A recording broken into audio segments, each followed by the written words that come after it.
Las 8:17. Recibo afectuosamente, un minutito, recibo afectuosamente al doctor René Ortiz, respetable amigo y caballero que tiene una ocupación de línea académica en los próximos minutos.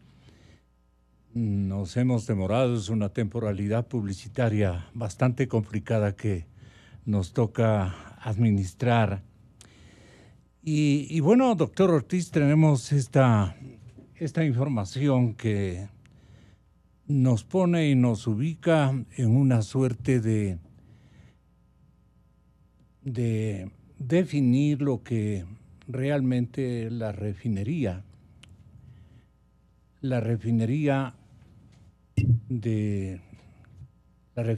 que piensa instalar en esta parte de administrativa el gobierno nacional, la refinería no saben dónde ubicar, hay una suerte de informaciones entrecruzadas, pero con gran ilusión receptamos fundamentalmente el propósito que tiene el presidente de la República y fundamentalmente el señor ministro de Energía.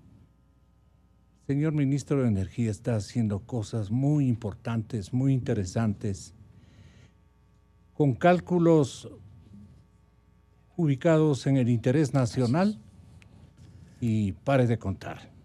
Así es que yo quiero rescatar a la mayor brevedad posible, no por tiempo nuestro, sino por su tiempo, lo que usted ha balanceado, ha ejercitado una evaluación de esta iniciativa del señor ministro Carlos Pérez, que tuvo la bondad el otro día nomás de estar por cerca de una hora con nosotros. Así es que, exsecretario de la OPEP, conocedor de la materia petrolera, ¿cómo le parece este anuncio preliminar que nos acaba de hacer el gobierno respecto a fundar otra refinería? Porque sería una refundación, ¿o cómo le tenemos que entender, asimilar?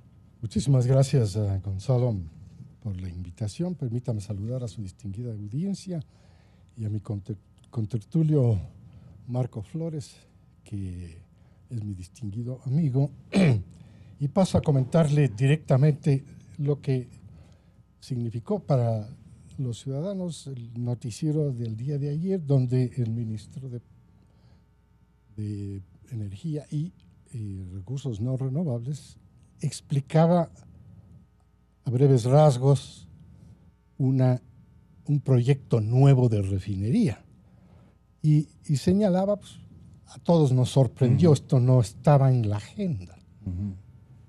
Digamos, hemos seguido muy de cerca las acciones del ministro y hemos aplaudido en varios aspectos las negociaciones o renegociaciones que han tenido que hacerse, y a la ciudadanía y a mí también me sorprendió la nueva refinería. Pero él explica, dice que sería una inversión privada y que tiene un orden de magnitud de $6,000 millones. ¿No está sujeta a ningún trueque de no petróleo sé, crudo? No sé. No, eso claro. Sí, iba a decirle justamente. Dijo que no habrá una licitación. Entonces, ahí me sorprendió entre 6 inversionistas. Entonces, para mí no está claro si Petroecuador es la empresa que licita o quién licita este proyecto y por cuánto tiempo, porque me imagino, porque no es parte de la información, es una concesión, entonces probablemente es por unos 50 años, algo así, porque es un proyecto gigantesco. No se pueden hacer refinerías de la noche a la mañana y cosas por el estilo. Y entonces este proyecto de la nueva refinería dice que se podría instalar en cualquier parte del país. Y por supuesto respondería a la demanda. Yo quisiera estar más cerca de la demanda, ¿no? Y por eso me instalo. Pero a la vez existen otras condicionantes, como por ejemplo dice el ministro, que no va a utilizar necesariamente crudo ecuatoriano, que puede comprarlo en el mercado en cualquier parte, es decir, es privada, vive los riesgos del mercado, vive los riesgos de la economía nacional. Si fuera así, ¿qué le parece a usted? Y entonces, bueno, ahí está muy, muy por encima el tema. Falta detalles, muchos detalles. Dice sí, que es para corregir los daños que nos ha irrogado la refinería de Esmeraldas por sus continuos daños. Esto fue denunciado por él mismo, hizo previamente un análisis. Pero a mí también me sorprende que de la noche a la mañana aparezca Sí, esta sí. refinería. Por ¿Usted eso- no atina a sintonizar cuál puede haber sido? No conozco detalles de esto, sino lo que Yo salió en confío el mucho en noticiero, Carlos Pérez y debe ser lo que salió del noticiero. Pero lo que le puedo decir es mi manera de pensar respecto de la refinación de petróleo. Ya. Hay una frase, in our way out, estamos de salida. O sea, la industria petrolera en la parte que corresponde a refinación está de salida. Es decir, hay una campaña mundial gigantesca que no podemos desconocerla. Esa campaña mundial está precisamente invocando el fin de la era del petróleo y de los fósiles. Esa campaña mundial que es fuertísima. Yo estuve la semana pasada Muy en Houston. potente. Estuve en Houston y pude presenciar, estuve en unas reuniones en las que participó, por ejemplo, Nadie Mike debe estar en Pompeo. este momento dedicado a hacer un estudio de factibilidad de una infraestructura Sí, de estas dimensiones. por ¿no? eso le decía, falta información, pero yo soy del criterio que ya no se construyen refinerías. Ahora se están dejando refinerías porque ya nadie compra el producto, es decir, cada vez es menor la compra, quiero decir. Y cuando se proyecta una inversión de $6,000 millones, 6.500. sí, 6.500, esto es una inversión bastante significativa. Vamos a ver, nosotros estamos viviendo el mundo distinto, el mundo de vías de desarrollo. Yo vengo recientemente en Houston de participar en una reunión en donde se estaba viendo ya, imagínese usted, la descarbonización del planeta. O sea, ya es mundial. Por la sobrevivencia del planeta. Bueno, todo lo que significa esta campaña y de la vida. del cambio climático. Así es. Entonces, si estamos en ese proceso, estos inversionistas que señala el ministro, pues van a entrar con todos los riesgos. No hay nada que hacer. Claro, un proyecto de refinación, yo le decía, 50 años mínimo, para mi manera de pensar. Eso es lo que se necesita. Para rescatar los 6.500. Para todo eso. Y luego pues, venderá a precios muy competitivos con el mercado internacional los productos y ahí decía el ministro, y nosotros tenemos la opción, o les compramos o no les compramos. ¿Por qué? Pues también puede competir con producto que viene del Golfo de México, que viene con otras condiciones. Quiero que recuerden esto porque fíjese que en el Golfo de México están instaladas, especialmente en Texas y Luisiana, están instaladas una cantidad gigantesca de refinerías. Vea lo que está sucediendo. En Estados Unidos, desde el año 2005, todos los días se consume menos petróleo.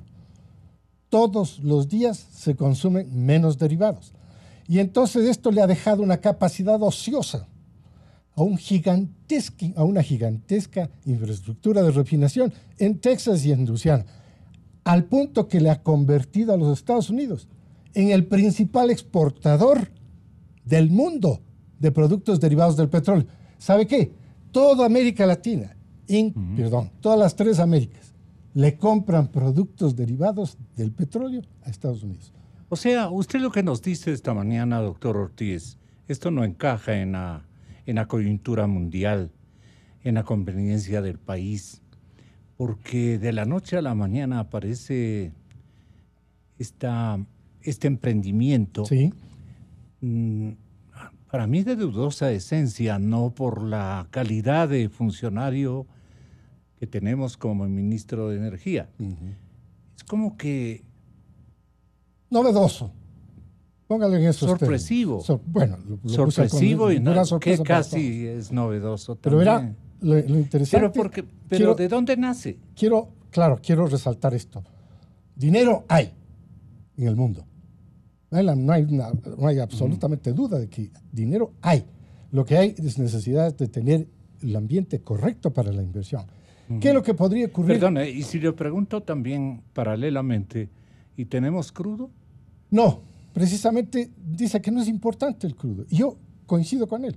Porque puede comprar, si es que es una inversión privada que va a competir con el resto de refinadores en el mundo que producen o producirán los mismos productos, entonces quiere decir que no necesariamente este es el mercado para vender, solamente es el puesto para instalarse, porque tampoco es el mercado, este mercado pequeño de Ecuador es para comprar crudo o para consumir derivados. No, este es un mercado pequeñísimo, pero el inversionista que está pensando en esos órdenes de magnitud de 6.500 millones de dólares no está pensando en el mercado del Ecuador, está pensando en que en el Pacífico, si es necesario, una refinería nueva. ¿Para qué? Para todo el abastecimiento de la cuenca del Pacífico, que son deficitarios todos de productos. Nosotros estamos en el epicentro. Pero quería señalarle algo. Ese inversionista que arriesga, se mete. Y probablemente en 3 años se va, vende. Y viene otro inversionista y así sucesivamente. Así va a ser posiblemente la manera de ver cómo se enfrenta un inversionista al mercado futuro. ¿Cuántos crudos se reunirían en este epicentro de distribución, en este macroolioducto que llegaría a esta macro refinería? En las Américas, las 3, Canadá, es decir, Norteamérica, Estados Unidos y Centroamérica y Sudamérica, no hay crudo, sino el de Ecuador. Todo el crudo de Venezuela, para hablar en futuro, cuando se levante este país, está apuntando al Atlántico. Todo el crudo colombiano también apunta al Atlántico, en la parte del Caribe. Hay un tramo pequeño que es el OTA, que saca petróleo crudo de Orito, de la parte sur de Colombia, pero es poquito. ¿Puedo hacer una pregunta? Sí. Perú, no hay. Sí. Aprovechando que René es un experto en esto. Marco Flores. Yo siempre me he preguntado exministro algo, de Economía. René, y con el permiso de Gonzalo, quisiera hacer esta pregunta. ¿Y no es más conveniente pensar, en lugar de hacer una refinería, en exportar el petróleo, ahorrarnos la plata de la refinería, más los costos involucrados, e importar la gasolina o los combustibles que se necesiten? ¿Qué están haciendo los otros países? Es mi pregunta. ¿Qué les resulta mejor al Ecuador desde el punto de vista del análisis de las tecnologías que tú mencionas? Las diferentes tecnologías, no solamente la tecnología híbrida, la eólica, la eléctrica, en fin, lo que está haciendo Estados Unidos en términos pragmáticos. ¿Qué le resultaría mejor al Ecuador? Si a ti te darían a tomar la decisión, ¿cuál escogerías? Si yo fuera inversionista privado y estoy metido dentro de esto, yo no pongo una refinería. No lo va a poner el Ecuador. Es lo que yo entiendo que el ministro Pérez nos está la va a pagar, pues. Es lo que entiendo yo, está anunciando el ministro Pérez, que el Ecuador per se no va a invertir ahí, sino el inversionista extranjero. Entonces él se instala, como decía hace un momento, con todos los riesgos. Y con todos los riesgos quiero decir que pueden caerse los precios del petróleo y a la vez se caería los precios de los derivados. ¿O es para disimular el terreno de la refinería del Pacífico? Bueno, ahora sí queda enterrado para mí, no le llame terreno más, llámele el cementerio. Quedó finalmente para mí enterrado el proyecto que promovía el otro ministro Campana, Pablo Campana, que promovía él. Ya, me parece que ha sido enterrado con las declaraciones de ayer, de que viene una nueva inversión. Y que Campana convencía al presidente Moreno de que venían ingentes inversiones totales. Sí, vinieron, se hicieron algunas sesiones y se hicieron públicas de esas sesiones. Yo vi muchos banqueros sentados ahí, ellos no hacen refinerías, ellos ponen la plata, los banqueros, ellos no hacen refinerías, ellos hacen otra cosa. Pero bueno, ¿En qué quedamos entonces con el anuncio? El anuncio... Porque no nos alcanza a esclarecer usted. En mi opinión, y gracias por esta oportunidad en su radio, en Radio Exa, Cadena Democracia, de poder exteriorizar lo que falta. Entonces dice, yo diría, el ministro tiene ahora sí la obligación de hacernos conocer los detalles. Y los detalles quiere decir que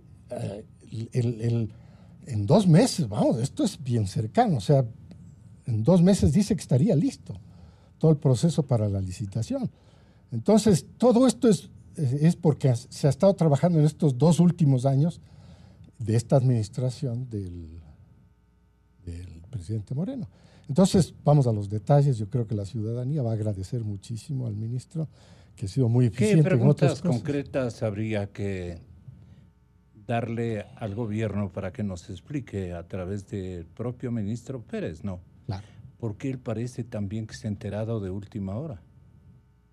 No sé, pero él estuvo muy convencido de lo que estaba diciendo en la televisión, en el noticiero. O sea, anuncia con convencimiento de que se va a desarrollar este proyecto de inversión privada. Y al hacer el anuncio, por eso le ponía yo este signo de interrogación, ¿qué papel juega Petroecuador? ¿Por qué se licita? Porque si yo quiero construir una planta de lo que sea, ¿no? Simplemente pido los permisos para construir. Claro. El tema de mercado, el tema de quién financia, el tema tecnológico, todo eso es problema mío. Soy yo el que pongo la plata.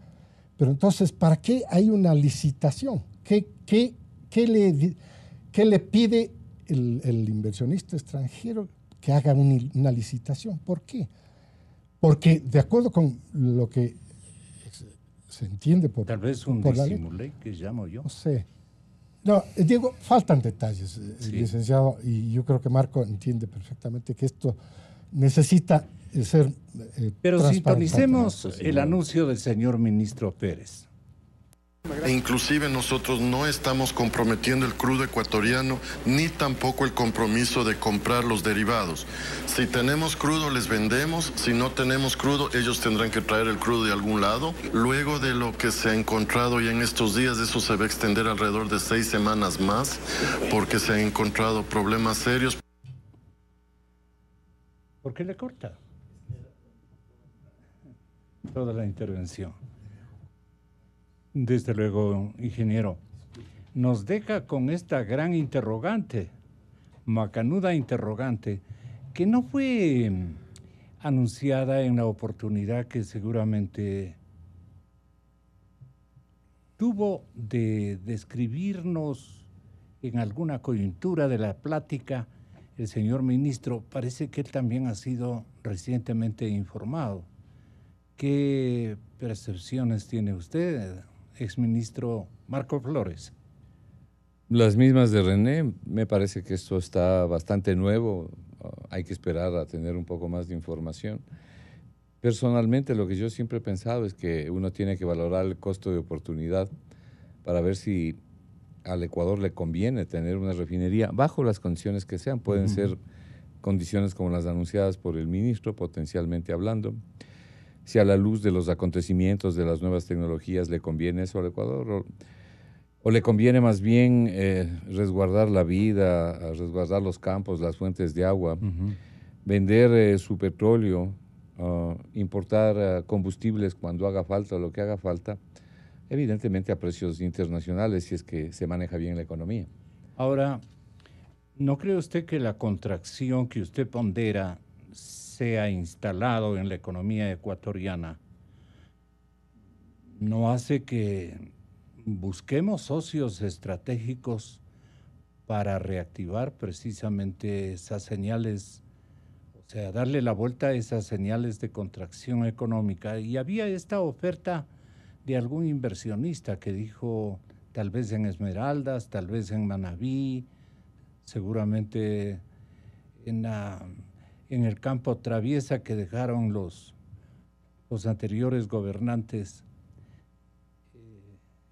para justificar incluso como partido, como gran movimiento, como macro movimiento revolucionario, más o menos justificar de que ahí no se mal utilizó el dinero, de que hay más bien gente interesada. Pero no aclaran. Valdría la pena entonces más bien reservarnos para una aclaración. ¿De qué puntos, economista Flores, especialmente en la parte de diseño macroeconómico? Sí, bueno, para concluir el punto anterior, yo no creo que se trate de disimular nada. Probablemente es algo que se está analizando en términos de la conveniencia o no de tener una nueva refinería. Me parece interesante que el que hayan bajado de 12.000 a 6.000, ¿no? millones de dólares. Hasta hace poco nos hablaban de 12.000 millones. Bueno, pero yo creo que ese es un paso positivo y habrá que ver los detalles para poder tener mejores elementos de análisis. Y yendo al punto que usted ahora trae, Gonzalo, primero le quiero felicitar. Ayer me dio gusto escuchar a Carlos Andrés Vera. Y me dio gusto escucharlo porque es de las poquísimas personas de sus invitados que topan el problema de la pobreza. Ojalá en algún momento podamos nosotros hacer un análisis un poco... Bueno, a mí me inquietó la pobreza y por eso me permití invitarle. Mire, todo esto es el análisis de la pobreza en el Ecuador. El que programa hace el INEC. 360 hay que agradecerle al programa 360. Sí, pero es bueno que alguien más aquí pueda referirse a eso. Señorita Nela, ¿no? Sí. Mela, perdón. Y el INEC, Perdone, el INEC Carolina. más allá de las limitaciones propias hasta de presupuesto que tiene el INEC, trata de hacer lo posible. Aquí hay bastante información. El problema es que la ciudadanía no conoce, porque la mayor parte de los invitados de aquí no se refieren a este tipo de temas.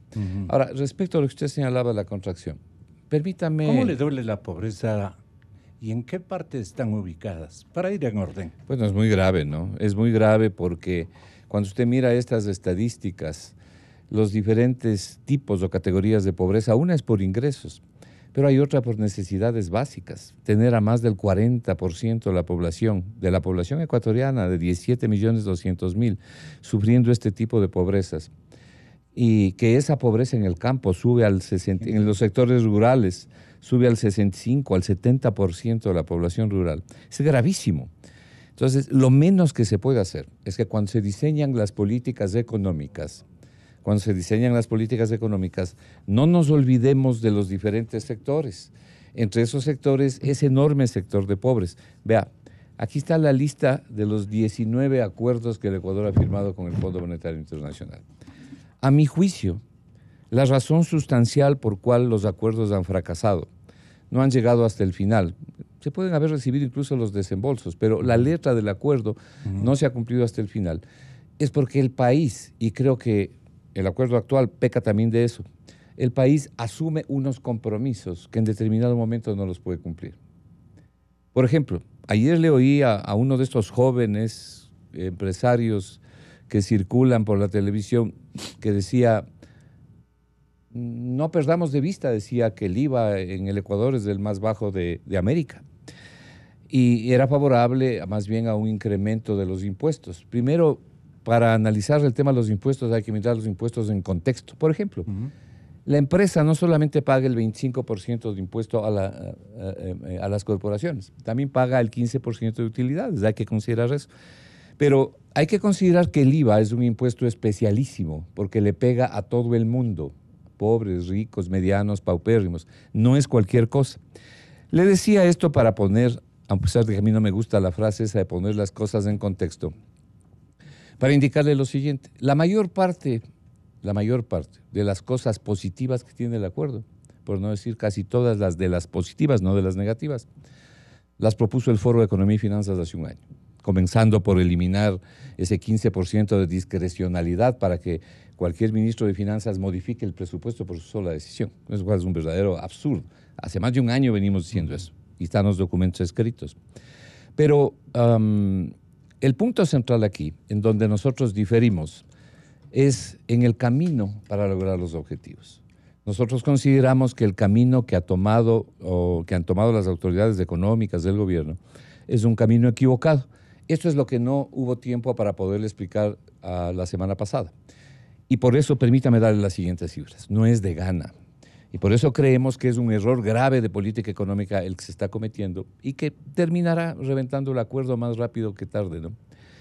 El Ecuador a lo mejor pueda beneficiarse de algunos desembolsos, ojalá que sí. Pero mire usted lo siguiente. En los 3 últimos años hay un descenso dramático del crecimiento económico.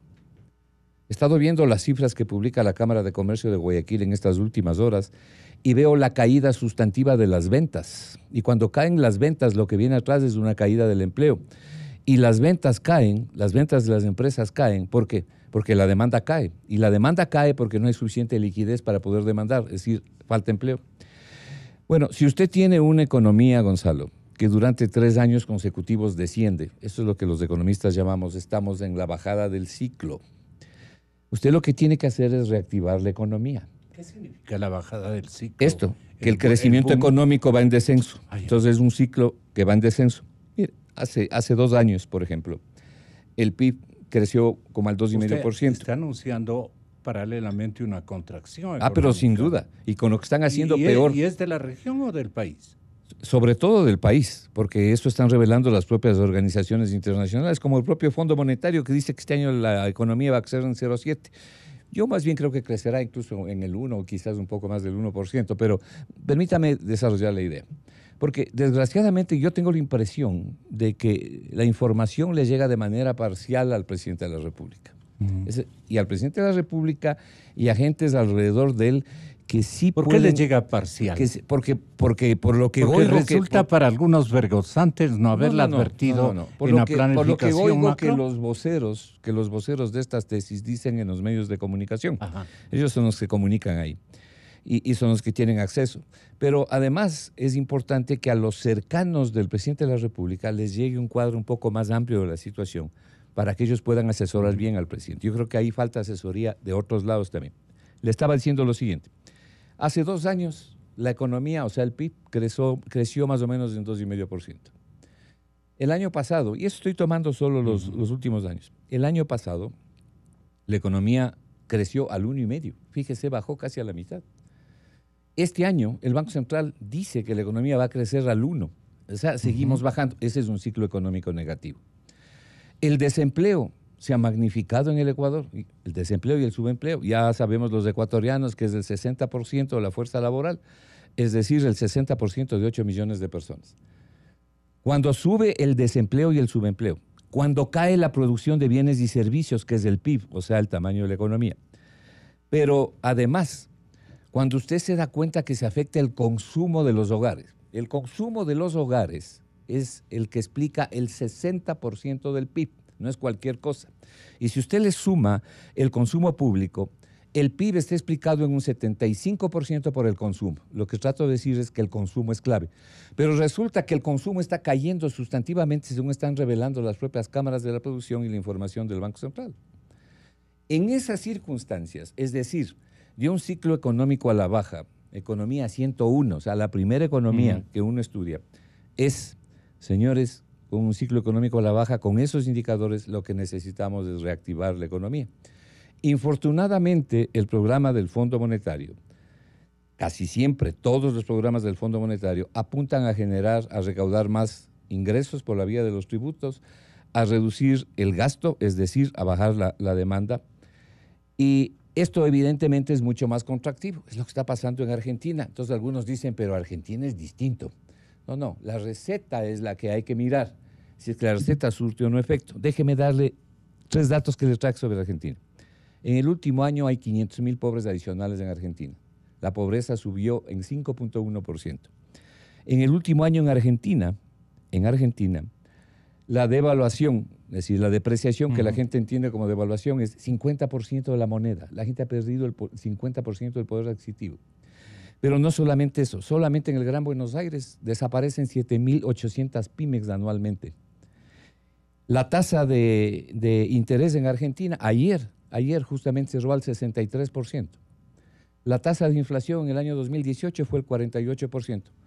Llevan 10 meses del programa económico con el Fondo Monetario, que les aprobó un crédito de 57,000 millones de dólares, y han consumido 28,000. Están pagando créditos, están pagando deuda con la plata del fondo y en estos días deben recibir 10,000 millones más, luego de 10 meses. La gente en Argentina está protestando y evidentemente la popularidad de Macri está bajando. Antes de ayer, las autoridades del Fondo Monetario, con el señor Nardelli a la cabeza, que es el representante o el jefe de la misión del fondo en Argentina, le exige al Fondo Monetario mayor contracción en el gasto. Y le dice, vea, el año 2018... El fondo le exige a la economía argentina... Está publicado en los periódicos. Que baje el gasto... Que baje todavía más el gasto. El año pasado la economía argentina descendió 2,6. Es decir, cayó 2,6 del crecimiento. Y en este año el propio fondo está diciendo que va a caer 1,6% Entonces, más. ¿El fondo es el malo? Espéreme un segundito. La receta. No todo lo que receta del fondo. No todo lo que dice el fondo es malo. No, reorganizar la casa, como dicen algunos analistas. Hay muchas cosas que hay que hacer con fondo o sin fondo. Pero se el problema es crecimiento el camino. Económico. Exactamente. Bien, usted lo ha dicho. Exactamente es eso. Es el camino el que hay que mirar. Y aquí es donde yo creo que la economía ecuatoriana está tomando un camino equivocado. Hay personas que piensan que no es así. Muy bien. Nosotros pensamos en el foro que sí es así. Mire, el día de ayer yo recibí 2 comunicaciones en el Foro de Economía y Finanzas Públicas de miembros del foro que me estaban pidiendo que para la próxima reunión someta a consideración el que el foro le dirija una carta a la señora Lagarde del Fondo Monetario Internacional y al directorio del Fondo Monetario Internacional, exigiéndole que publique el informe sobre la economía ecuatoriana que tiene 9 meses de atraso y que publique la carta de intención. Yo he pedido calma y que se analice esto con un poco más de detenimiento. Aquí falta además transparencia. Ese informe que tenía que haberse publicado en septiembre del año 2018 no se publica única y exclusivamente porque las autoridades ecuatorianas no lo permiten. Y la carta de intención o el acuerdo firmado con el fondo no se publica por la misma razón. Y ese a mí me parece que es un serio error que se comete y que el presidente de la República debería evitarlo.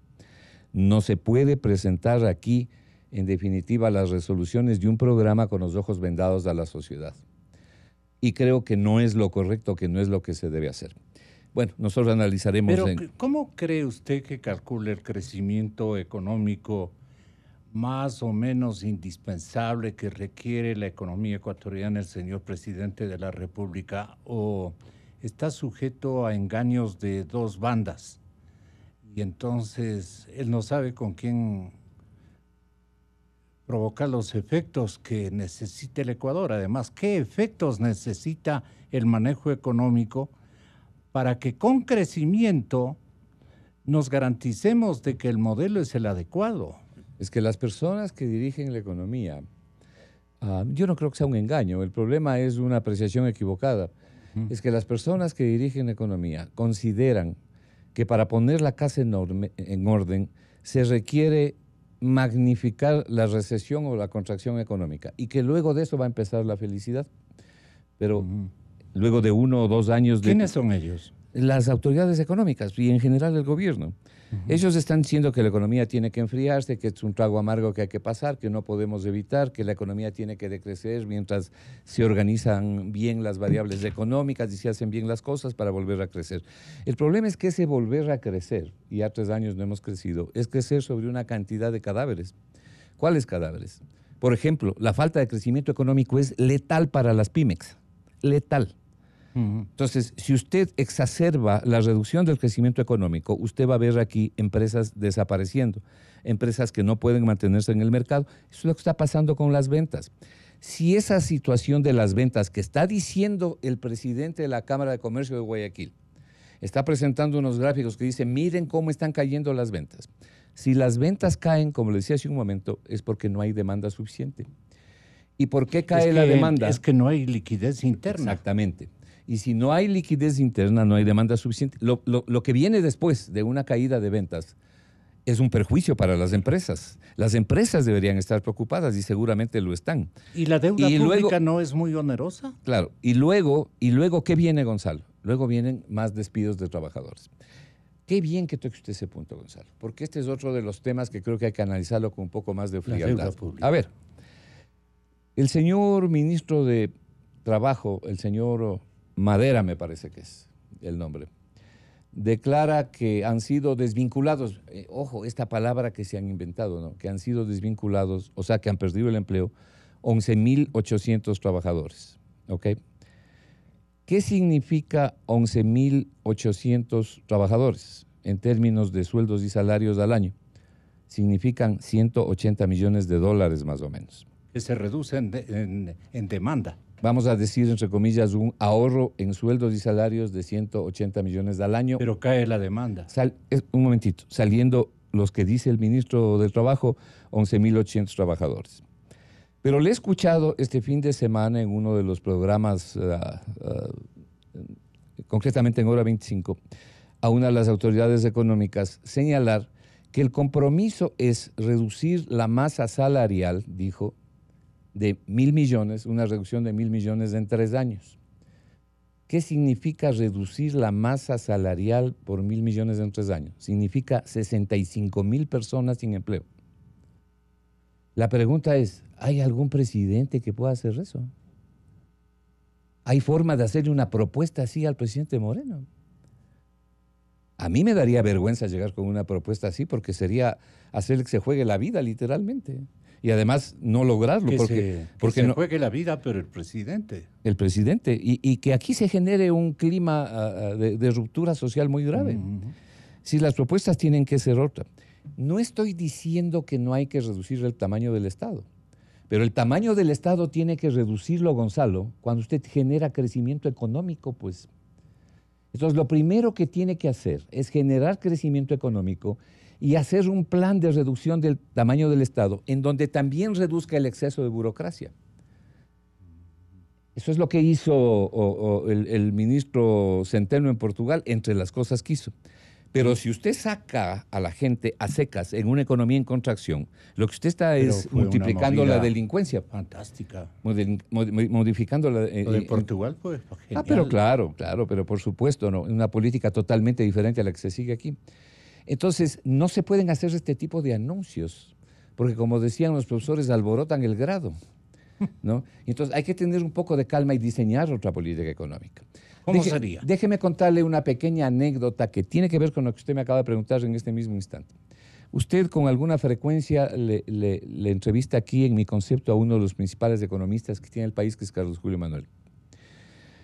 En el año 1987... El hombre es muy claro y pragmático. El hombre fue además funcionario del Fondo Monetario Internacional. Por algunos años fue funcionario importante del Fondo Monetario Internacional, al igual que Jorge Gallardo, claro, al igual que Jorge Gallardo, que también fue funcionario del Fondo Monetario Internacional. Las dos personas, Jorge y Carlos Julio, son miembros del Foro de Economía y Finanzas. Yo sé. Déjeme contarle esta anécdota. Cuando Carlos Julio Manuel fue ministro de Economía, él buscó un acuerdo con el Fondo Monetario y el Fondo Monetario le puso una exigencia muy fuerte sobre la eliminación del déficit primario. Y entonces Carlos Julio Manuel dijo que él no podía hacer eso porque generaba una contracción muy grande sobre la economía. Y le contestaron, entonces no hay acuerdo. Y él contestó como ministro, dijo, entonces no hay acuerdos. Entonces no hay acuerdo. Y no hubo el acuerdo. Pero no solamente eso. En el año 1987, ¿usted se acuerda quién era presidente de la República? En 1987 era presidente el ingeniero León Febres Cordero. Así fue. Ok. Carlos Julio Manuel, Pancho Suet, Alberto Dají y quién habla, éramos parte del equipo económico del presidente León Febres Cordero. Muy bien. Hubo, como usted recordará, ese famoso terremoto de marzo del 85 que desapareció 40 kilómetros de oleoducto ecuatoriano. El Ecuador se quedó sin exportar petróleo, es decir, la caída de ingresos de divisas fue realmente masiva porque habían que pagar los créditos petroleros de quienes nos prestaron, que eran Nigeria y Venezuela. Y el peor revés del cuatrenio Febres Corderista. Claro, ¿no? Y el ingreso de divisas al país. ¿Y del país? Se produjo, obviamente, un enorme deterioro por las circunstancias anotadas. El presidente de la República convocó al equipo económico y dijo, ¿qué aconsejan? Y el consejo que le dio el equipo económico, no estoy sugiriendo nada, cuento un hecho histórico, fue declare el no pago de la deuda. En ese tiempo era un catastrófico anunciar una cosa así. No, espérese un momentito. Y nadie podrá decir que el ingeniero Febres Cordero era un hombre de derecha. Nadie podrá decir que él tenía amistades en el Partido Socialista. Él venía de las cámaras de la producción, claro, era un empresario. Era un hombre de izquierda, digamos. Claro, era ultraderecha en ese tiempo. Muy bien, pero fundamentalmente no era precisamente quien odiaba el pago de la deuda y decía que no hay que pagar la deuda. Entonces, lo que se le dijo al presidente es, declare el no pago de la deuda temporalmente hasta que el Ecuador se restituya. Una de las posiciones nuestras en los momentos actuales, ¿sabe cuál es? Es reperfilar. A mí que no nos vengan a decir a nosotros, lo que pasa es que los acuerdos con los chinos están demasiado amarrados y nos pueden perjudicar. Aquí es o lo toma o lo deja. Nuestro planteamiento para fondear el cambio en la política económica es primero recortar el presupuesto 10% con excepción de las áreas de salud, de seguridad y de educación. Eso a usted le va a dar 3.000 millones de dólares en un año. Pero además, hacer una propuesta a los acreedores chinos para liberar totalmente nuestro petróleo de inmediato. Esta es una propuesta del Foro de Economía y Finanzas Públicas que la hemos planteado ya antes.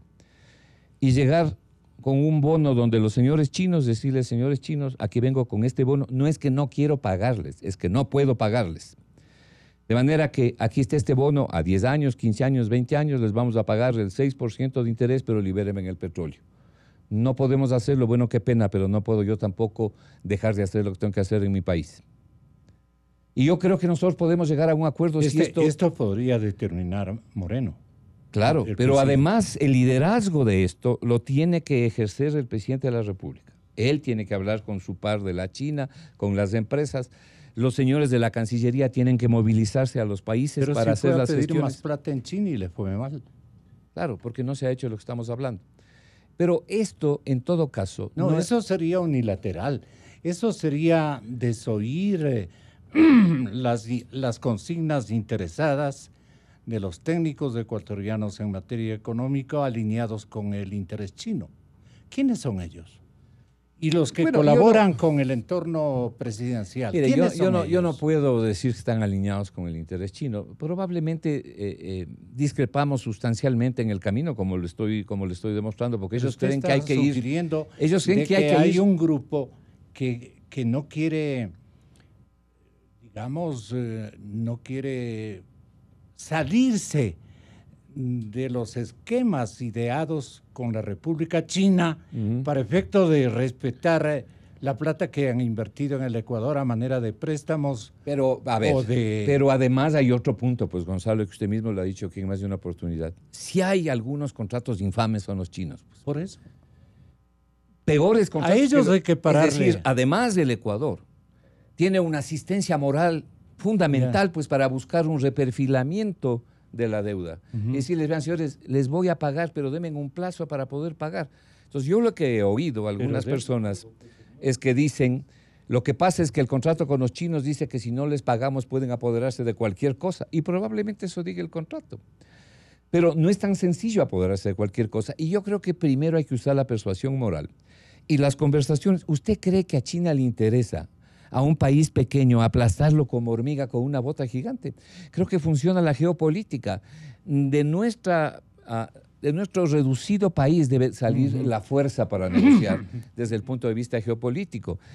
El Ecuador tiene muy buenos negociadores en la Cancillería y yo creo que hay personas inteligentes en el gobierno que pueden llevar adelante la tesis del Ecuador y otros que no están en el gobierno. Por ejemplo, uno de los grandes negociadores siempre ha sido el ex canciller Ayala Lasso. Venga, ayúdenos, vamos a hacer un planteamiento coherente. Y los economistas estamos listos para apoyar en la parte que haya que apoyar. Pero no podemos en estas circunstancias, es decir, preferir rescatar el déficit antes que a las familias ecuatorianas. ¿Y el foro al que usted pertenece, qué plantearía la China? Dramático, contundente, más bien dicho. Las cifras del Ecuador están a la vista. Usted mismo se admiraba de las cifras de la pobreza y las cifras del desempleo y subempleo. Todo eso va a ser peor los próximos 2 años, si seguimos por este camino. Yo no estoy diciendo que no hay que hacer muchas de las cosas que se están planteando, pero hay que tener prioridades en la vida y hay que saber escoger los mecanismos para llevar adelante. ¿Qué tenemos que escoger este momento? Bueno, lo primero que le estoy diciendo, hay que hacer un fondeo para lograr, en primer lugar, generar políticas de reactivación. De pagar la deuda. Y la principal política de reactivación en estos momentos es bajar el IVA 2 puntos. ¿Para qué? Para reactivar la demanda. El programa de despidos... Quieren hacer lo contrario. Quieren hacer lo contrario. Los economistas tributaristas quieren elevar en 2 puntos más bien la tasa actual. Y si es posible más, dicen. Pero, a ver, usted me tira de la lengua y le voy a contar algo. Mire usted. Y que yo creo que el presidente Moreno debe saber. Reiteradamente, y en este programa del fin de semana se volvió a decir, se ha dicho aquí que las remisiones tributarias de intereses, atrasos y multas han beneficiado a 350,000 personas. Y probablemente así es. Y eso le permitió al Estado obtener a final del año pasado $1.200 millones aproximadamente. Pero lo que no se ha dicho es que de los 350.000 beneficiarios donde están personas naturales y empresas, nuestro cálculo es que alrededor de $1.000 millones corresponden a menos de 20 empresas. Eso no se dice, ¿no? Eso significa un grado enorme de concentración, pues. Y eso no es correcto. Entonces, ¿por qué no se ha publicado hasta el día de hoy? Y se le presenta al presidente de la República la lista de las empresas que han hecho de las remisiones una costumbre, para ver cuántas veces se repite esto. Y por último, debían haber ayudado a los 240.000 que realmente necesitaban, si es que era así. Vale decir, y voy a usar las palabras de un compañero del foro, que no voy a citar su nombre, voy a tomar una expresión de él y decir, como ya sacaron su zafa, ahora sí que se jode el resto nomás. Y el resto es subirle los impuestos. Y el resto es subir el IVA. Subir el IVA. No solamente subir el IVA. No necesariamente para incrementar los ingresos fiscales. Claro, ojo. Pero porque eso no necesariamente, muy porque bien eso dicho. no puede arrojar más puede bien arrojar lo una contrario, tendencia. como pasó en el 2016. Exactamente, pues. Exactamente sería eso pasó una en el equivocación 2016. histórica más. Perdone, Pero hay otra cosa. Tengo Sí. una obligación publicitaria en este momento. Inicio de espacio promocional y publicitario. Oye, bro, sé que no te importa la política, pero también sé que estás cansado